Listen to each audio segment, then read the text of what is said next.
Good morning.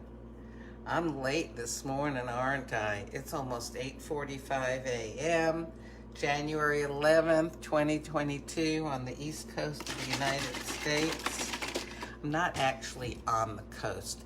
I'm sort of, if you look at a map of the Gulf of Mexico and the Atlantic Ocean, and you find the boundary line between the state of Georgia and the state of Florida, I'm about halfway in. So here, look, let's say that this is the Atlantic Ocean on this side, this is the Gulf of Mexico, this is Florida, Georgia's up here. I'm about halfway between the Gulf of Mexico and the Atlantic Ocean. So no beach, no mountains, but I like it. This is where my friends and family are. So, okay, we've been talking about all kinds of history of coffee, and about the other day we talked about the third wave of coffee, about how coffee has gone from being something that was basically sealed into tins where a bunch of it could be carried, and each tin you could pretty much depend would have the same qualities and taste to it, to being something that was made in households all over. It was a home thing, to something then that became somebody, people would go out to get it, out to coffee shops and all, to something now these days where people are interested in every aspect of it, to the extent that there are coffee tasters who are trained, just like wine tasters and cheese tasters and stuff, fancy stuff. But another thing that's become really important to people is traceability. Where did that coffee come from, and how did it get to me?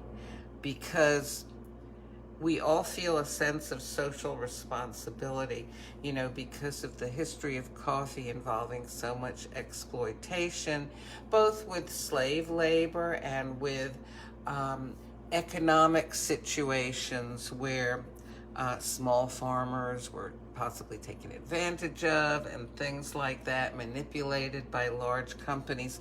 People want reassurance in regards to this industry with a history of exploitation, that human dignity is part of the value chain. So it's not just the country it was grown in, the type of soil, the methods that were used to grow and harvest and roast it and to sell it and all that, but the people are important too, and how all of that was handled. That affects whether or not some of us will drink certain coffees. So I thought, that's very interesting, that coffee has become something that also has a mindset of social responsibility. Now, I was thinking about, let me get some coffee going. I'll tell you what else I was thinking about. So I've got my Lungo cup. I've got some almond coconut here, almond coconut milk. So I'm just gonna put in a little bit. And the reason is that I am going to brew some Venezia on my original line Pixie machine. Let me turn the heater on for the water here. I lower this down so you'll be able to see. And Venezia has an intensity of 8, caffeine level of about 77. Now, whenever I give you these caffeine levels, they can vary, okay? Because, first of all, coffee being a plant, the amount of anything in it can vary, it's ready, from area to area, from year to year, depending on how it's processed and all. So, for example, the other day I had Palermo Kazar, and one source that I looked up said that the caffeine was 142 milligrams. Another source I looked up said it was 120. Different years, different caffeine levels, different ways of testing may come up with different results. Have you ever had medical tests and you had them repeated and they came up with different results? Well, you know, when you're testing something in a laboratory, there is a certain amount of variation. But the point is that usually, with these little espressos on the original line, you're usually getting maybe in the 60s or 70s milligrams of caffeine per cup. There actually are caffeine testing strips that you can buy, but let me tell you what, it's like 50 cents to $1 per strip, you know, and you have to buy at least 20 or 50 of them or something like that.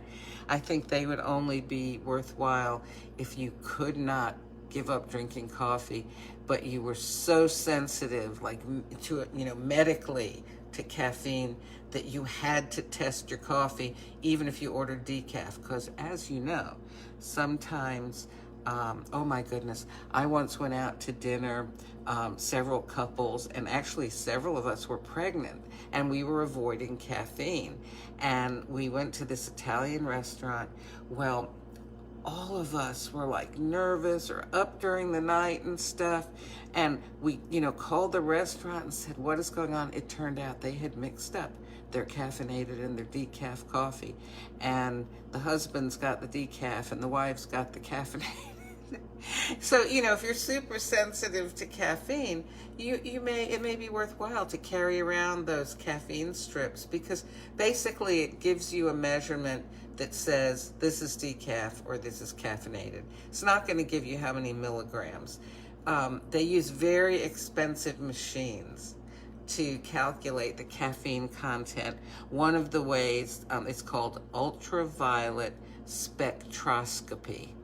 And this machine, it measures it with light and, well, anyway, it's a real expensive machine. And there are chemical methods too, but they involve dangerous chemicals that would then render your coffee, you wouldn't be able to drink it. Kind of render it poison.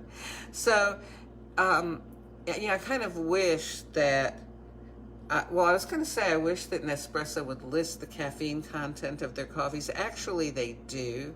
They give you a general idea of how much is in each cup of coffee, but it's a range, you know? So basically, if you can tolerate caffeine and you're drinking something that's not advertised as some super duper caffeine level, well, pretty much figure that in an espresso, you're gonna have maybe 70 to 80 milligrams, and in a regular, like 8-ounce cup of coffee, you're gonna have 150 to 200.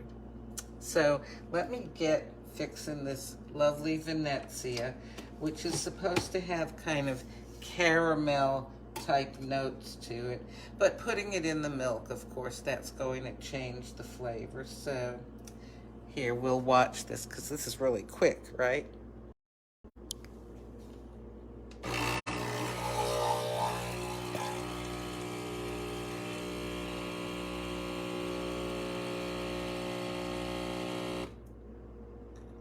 And that's it. That is how quick it is to make a cup of espresso on my Nespresso Original Line Pixie, complete with dust here. Guess I've got to clean that, huh?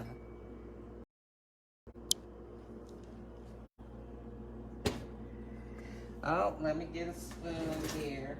I'm not all that well prepared, am I? A spoon, a napkin.